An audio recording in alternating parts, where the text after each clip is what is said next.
Orphan says, Robot, hello, Joppa from Pantheon said you had given him a lot of great advice and they taught you guys what to avoid through mistakes with Pantheon. Curious what your biggest takeaways learning from Pantheon's mistakes. Did he really say that, or are you just trying to get me to talk about Pantheon? No, like Joppa and I think, I'm trying to remember if we started talking before M&M even started or around the same time, but I got introduced to him and we wound up, chatting pretty regularly, every couple months or whatever. I don't remember right, but it was kind of interesting to see what he was dealing with and learn about their history a little bit more, because I'd only had an outside perspective, and then I just shared a lot of my opinions on approach, which is, there's a number of things that I can say, I think, that I shared that were kind of what you see reflected in some of the stuff that we do here, but he's in a different situation, right? Like, he works for a different company. They've got a CEO. They've got people in charge of stuff like marketing and community, and I think marketing, community at least, and stuff, right? So they just have a different structure. The thing that I had mentioned was one of the things that we're wanting to do with this project is just be very, very open about as much as possible, because often trying to control the narrative, it's such a tricky business. The narrative is often the narrative. As we get closer to our critical date, you'll see this in action if something's fucked up, or if something's like, as we're moving towards a milestone, if it's not working, we're going to be on streams talking about it. It's like, hey, I know we said this date. Like, for example, we've got a playtest coming up. If something were to happen and the playtest isn't going to be available on the 28th, or if we're wanting to do the stress test and something blows up, or we do the stress test and something blows up and we need to push the date, we're just in real time. As soon as we have the information, we're going to give you the information. Like, there's no strategery, in the words of the illustrious W.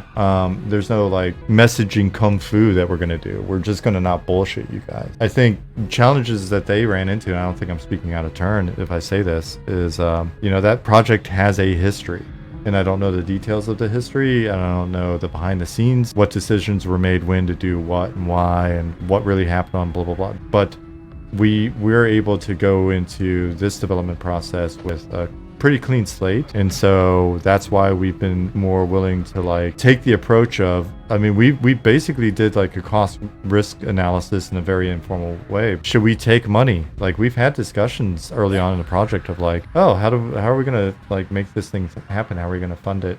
Part of it's just simple math of like, if we're to accept money from you guys today, are there enough of you that would even be willing to give us money to make it worth accepting it? For the impact that it would have on people's, like, all of a sudden sense of entitlement, perception of the project, especially since we've been saying we're not going to die. We're not going to die. I just read Zukin said I died a heroic death saving the group. I'm like, we're not going to die. Not taking cash, just go ahead, like, because we're in a better situation not taking cash and getting to a point where we're like, hey, all of our savings are gone and it's no longer viable for us to donate our time to the project or whatever. We're better off just being straight with the community and going, hey, all right, shit didn't work. Don't know what to say. Shit didn't work, right? And then we could talk about options there if everybody's like, oh, I got a rich uncle and here's a bag of money or whatever. Like, okay, but up until then, we just be honest and go, this is our situation. So I think, and this isn't to say that they or any other team's not being honest or whatever. It's more like our approach from the start was, how do we be as open as possible? That way we can be honest. That way we can put stuff out there. And even if you're like, we think that's a bullshit decision, okay, but that's the decision, right? And if everybody's like, we think that's a bullshit decision, then we could maybe look at that and go, you know what? We felt pretty strongly about this, but like literally everybody just said we're dumbasses. Then we would use that as a data point. It seems like a data point. So be open.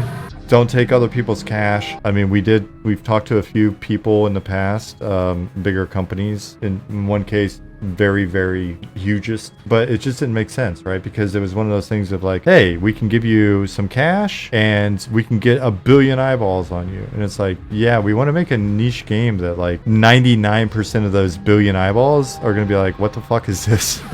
Why did you make this game this way, right? Because it's going to be 1 million, billion people that aren't looking for this, right? Yeah, Asmongold. What is this dog shit, right? And so 1% of 1 billion is a lot. Yeah, a lot of people like, you know what? If we can, everybody uses toothpaste. All we've got to get is 1% of the toothpaste market, and we'll make tons, right? Like, now, I think what would wind up happening is the people that gave us the opportunity would look at us and go, hey, 99% of our audience thinks this is dog shit, so you guys need to fix it. And by fix it, it means make a very different game. And then we're stuck in the situation that I feel a lot of developers get themselves into, where it's like, right now you're starting to guess at what people want instead of like making what you want. This is more the Rick Rubin approach. This is the Rick Rubin approach where do we like the game we're making? Are we amped on the game we're making? Because then we're not trying to guess what's in other people's brains. Like, oh, do you guys like it? We can't guess what's in your brain. We can only work on the shit that we're into. And then what winds up happening, in my experience at least, is when I've been on a team where I'm not the target audience and I'm not making a game for me, and people within the company start reminding you of that. Well, you're not the target audience, Sean, right? Like, you're not making a game for you. You need to get into these other people's heads. And how do you get into other people's heads? Well, there are professionals out there that they're the translators, right? They're the prophets. They're the ones that speak to God for you. So they're the ones that are going to get into the people's heads, right? So you wind up with these people that are like, well, we can't really get into their heads, so let's start doing a bunch of A/B testing. Let's start looking at market data and a bunch of other voodoo that honestly, yes, it's got its place. Yes, there is value. But all right, so then we're designing this product that we're not necessarily passionate about. It's not for us. We're designing it for this other group of people who we don't even know. I loved the last company I was at. It was a great company. They're really cool people. But, you know, the number of times that I got reminded that I was not a, 12-year-old girl, I was like, yeah, no shit. But you hired me for a reason. And so, right, like it just gets into a weird spot. So anyway, make a game for us. If we find out that we're the only 10, at this point, 25 nerds that like this game, all right. If we find that once you guys get in, for whatever reason, we churn 99% of you, then, well, it's a learning opportunity. And honestly, because we don't have, at the moment, our runway is the team's attention span and the team's passion and your attention span, which can be fleeting and maybe, it could come back later, right? We have people that pop in every 6 months, every year, and like, oh shit, game looks better, right? So it's the team's attention span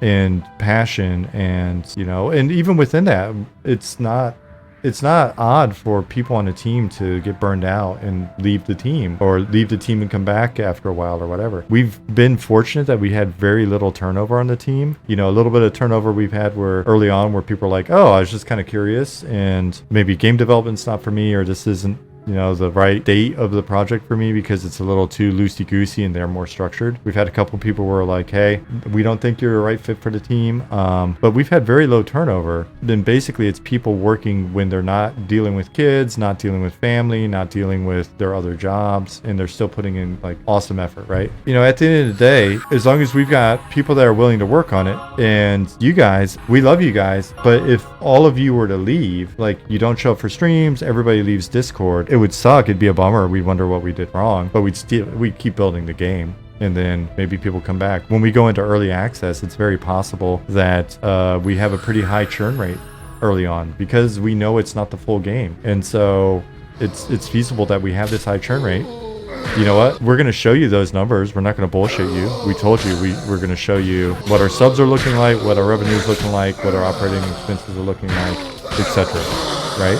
And if what you're seeing is we go live and it's like the usual long tail, like, oh, we have everybody from Discord, and the mailing list shows up for the first month. So that would be probably about 9,000 thoughts, right? Or, hey, our peak is actually only 10% of the people that have shown interest actually subbed the first month. Let's say we have 900 subs, and then it drops off after the first month to 50 subs. We're going to show you that. We're going to figure out why it's that way. We're going to talk amongst ourselves and be like, worthwhile, right? Do we believe in it? Do we want to keep pushing? And then we're going to keep grinding. And we'll grind until we get the game to where we think it needs to be. And if it's fucked up when it comes out, we'll figure out why it's fucked up, and then we'll work to fix it. Right? Because it's not like we have a runway where we're like, oh shit, we're out of cash, we can't fix the game now. Or we don't have a publisher going, why is the game not, why is this going on? We need you to react and we need your banner. There's no one to force our hand. We just keep grinding the same way we've been grinding for 3-4 years, right? Like, how is that different? We'll have more data because we'll be like, oh shit, everybody churns because maybe we do need a tutorial, right? Like, and then we'll put the word out and you guys will see that we're still busting our ass, and then we'll go from there, right? So that's the approach, and I think that's how we're different from other companies, and we have built a situation in which we can take that approach. We stream. We say the F word on streams. I don't know if that's a good idea. So I was talking to my wife about this. I don't know, man. Like, there are people that watch this stream that work in the games industry. I've heard from them off and on, like through LinkedIn or whatever. I know at least one person that's not on a team that's in the games industry was in that earlier, right? I could be wrong, but if I wasn't on this team right now and I saw this team like streaming and talking about game development and things like that, and if I was watching this team while working on another team,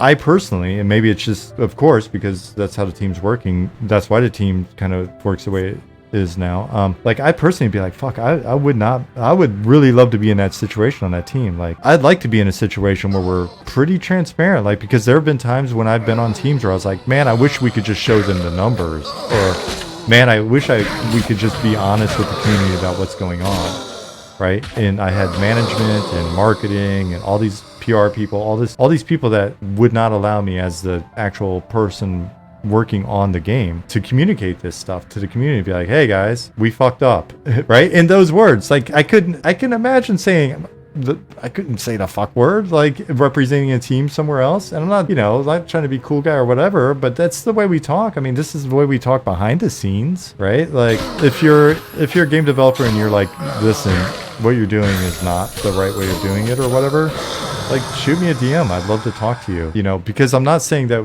we're doing everything right. And I'm not saying that I'm clearly not the fucking smartest or most articulate person, right? Like, there are plenty of rooms I can be in with and not feel like I'm the smartest person in the room. But I also don't think like making products it's not cold fusion, right? Like, it's not alchemy or some shit. You make the product. It's the hardest part is keeping people aligned and keeping people having a common vision. So, and the reason why you want that is so that we're kind of working and not wasting time and going off in wrong directions and stuff, and you deal with interpersonal conflict even when people like each other. It's a lot of communication. It's a lot of real-time adjustment. It's basically what I learned in the army, right? Shoot, move, communicate. And and so it's like the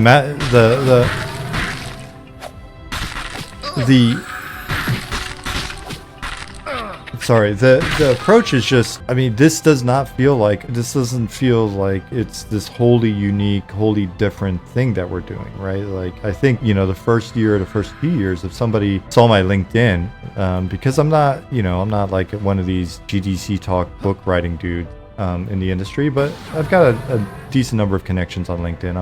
I'm not an invisible person by any means. I think the first year or two, people are probably looking at my LinkedIn and going like, oh, Sean's having a midlife crisis. I'm like, what is this shit? Because we're sitting here, I'm in Blender, like putting together environments, and we got little capsules running around and shit, right? Like, I think, by year two, you start to see us staff up, you start to see the game come together more and more and more. And I think people will realize, oh wow, all right, they're making a game. And essentially what we're doing is we're sitting in a global garage, right? Like, we've got people in like 8-10 different time zones or something. We're sitting in our garage. I'm gonna die. That was my fault. But anyway, what was I saying? Oh yeah, we're essentially doing what companies I think used to do before the expectation was that the risk I'm taking is taking somebody else's money and then trying to make a product. We're doing the startup thing without the like somebody coming and giving us the cash up front. And we're just building a business the old-fashioned way, right? Like, it's I'm hoping that makes it a little bit more sustainable for us, right? Because we're not taking someone else's cash. Dargit says, I don't know. I'm working in AAA gaming now in a situation that's almost exactly what Sean's describing. Not the target market for our game, but I'm really enjoying it, at least relative to my last job. There are worse things than this, 100%. Oh, for sure. I'm not saying you can't enjoy working on a product you're not the target audience for. I really enjoyed working on Star Stable. and I am not a tween girl. The parts that I didn't like about working on Star Stable, being reminded that I wasn't the target audience repeatedly. I'm not the target audience, but I also don't know that there are a lot of like 13-year-old girls that are super experienced at MMO product development. So it's, you know, and I also think that sometimes you could look at it and go, all right, but what's compelling, period? Because I also think that sometimes people, when you're dealing with the various prophets and in between folks, you know, the people that are translating the needs of the target audience for you, a lot of times their biases and their suppositions are inserted as well, and they're not the target audience either. Yeah. So don't get me wrong. It's not that you can't have a great time working in some of these other environments I described.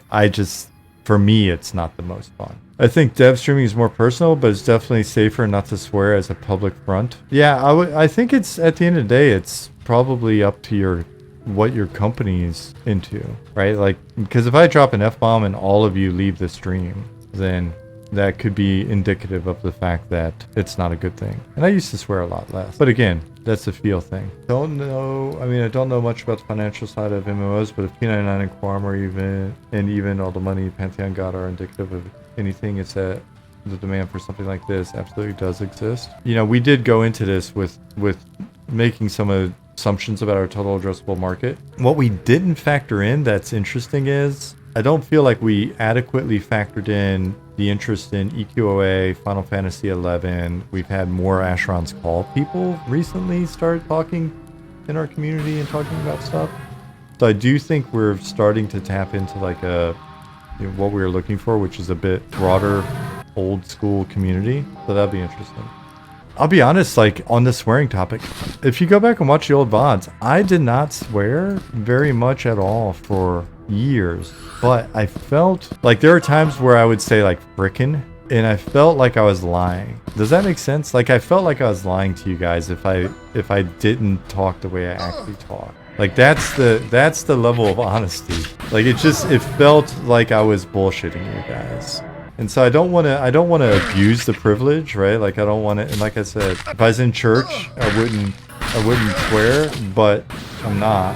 Kyle Jono said, authenticity from the ground up is one reason I'm following this game so much. Glad we could provide that to you. Does Invis and IVU randomly break like an EQ? Yeah, it does. It happened earlier. Fortunately, it wasn't a critical failure. Every time Sean swears, a gnome gets his wings. It's different strokes for different folks. You got to know your strengths and weaknesses. I guess mine is just I honestly don't know. You got to understand, like, it's not easy for me to stream because for as much as I've been in roles where I've had to be comfortable, like getting in front of the company, or I've been in leadership roles for the bulk of my career, but I've never felt comfortable, right? Like as much as I'm willing to talk to people and ham it up or say silly shit or whatever, streaming is work for me because I'm a very self-conscious person. I'm super self-conscious. That's something that's actually been a problem for me, right? Because if you're self-conscious, being a self-conscious person, that leads to like situations where, oh man, like, oh, do these people not like me? You know, there's that bit of paranoia. Is this person trying to fuck me over? Like all of that stuff that stems from, you know, not having sort of the innate confidence in social situations that some people do have. So yeah, it's a challenge. It's a challenge. And then I watch other people talking. A lot of times I'm like, man, they're just really good at like articulating stuff in a nice, clean, concise, professional manner.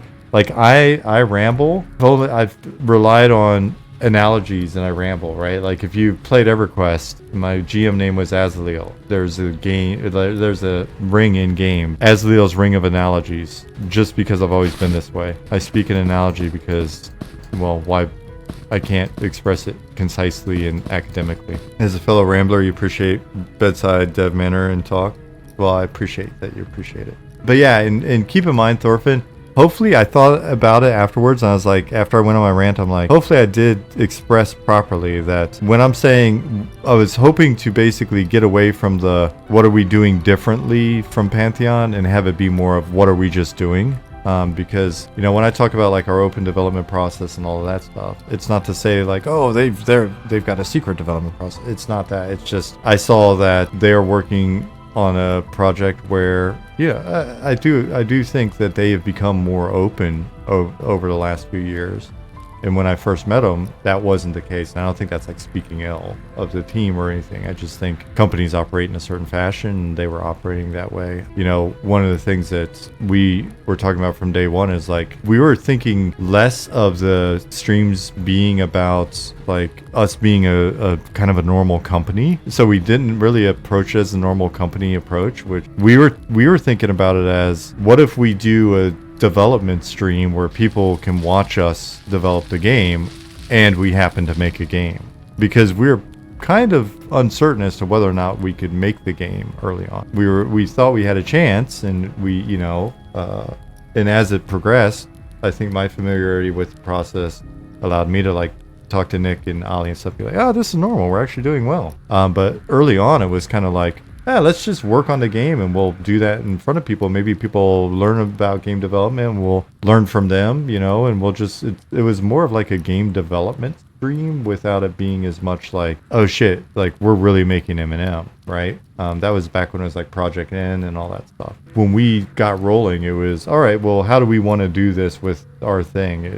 You know, so it wasn't really like it wasn't oh, look at these guys and let's not do that, right? Like there's not very much of that. And the stuff of that, like I mentioned, the stuff of that that's come up where we look at it and be like, oh man, let's not find ourselves in a challenge of, and this is anybody, having investors, having a publisher, unless it's a really good situation for either one of those, like doing crowdfunding and then having the crowd be like, where's our game? Like any of that shit. Definitely some lessons learned there. I don't know. Maybe one day Jop and I will just do a stream together and we'll articulate this stuff better. Pudding says, Robot Discord U G7's 23-24 investment roadmap right now. EQ3 isn't on the horizon. Yeah, I'll take a look at it. I'm very curious what's going on with that stuff. Because again, it's a property that we love, right? Thorfinn says, I love the analogy of you guys having a garage band mindset and doing it with an international team for a game. Seen that with teams of 2 and 3, but not on the scale you're doing. Yeah, our scale is weird. Our scale was not anticipated. Early on, we were like, listen, we're never going to be more than 10 people. I mean, as we've added people, we've been like, man, we really want to get this person on the team. Like, this would be pretty awesome. Next thing you know, we're 20 people. Now we're 25. And there may be a couple more people added. But we've done it at a rate where I feel like we've done it slow enough that it's allowed the team to gel. I mean, we got a couple people on the team that are pretty quiet, but even like some of the quiet ones are folks that are in here on occasion, right? Like, and they do participate, they do interact in the team. It's just, I think their personalities are whatever a bit quieter. We've got minimal friction. I won't say we have zero friction. We've got 25 people on the team, so there are, you know, a couple personalities that every once in a while we gotta be like, come on guys, stop pulling Sally's pigtails. Oh, cool. But we get along well. Feels very 90s to have a team of sub 50. Yeah, we'll see. I'm personally always worried about making sure the team doesn't get too big where it impacts our culture, and what we absolutely don't need is to get to a scale where we develop like little cliques or anything like that. And like, someone asks, how close do you think M&M is still in that phase, if at all? More of a how to dev phase, open to like sharing what we're doing. I've noticed a number of our folks on the team have like taken time to explain technical stuff or walk through pipelines, or there's that aspect of it. Like I think we'll always be more of a how to dev type stream. Like our streams have that. And I always feel like a bit self-conscious saying that, because it's like, I don't know, I can tell you my thoughts on game development, but I don't know that they're accurate, and I don't know that anybody's going to agree with them outside of me in the game development community. And ultimately, I try to provide the caveat on these discussions all the time is, until we launch a game and it's making money and sustaining us, I mean, I'm giving you opinions about shit. This isn't proven clearly, right? If there's no game and it's not paying our bills, then who knows if this is the way. So it'll always, to on to your question, it'll always be kind of like a how to dev, but I guess it's how we dev is probably more accurate. And then, but I mean, we're clearly very focused on making the game and making a commercially successful product. right? So that's really been the focus the last couple of years. Like that part's gotten a lot more legit than it was in the past. In the the first days, we're like, let's do some shit in Blender.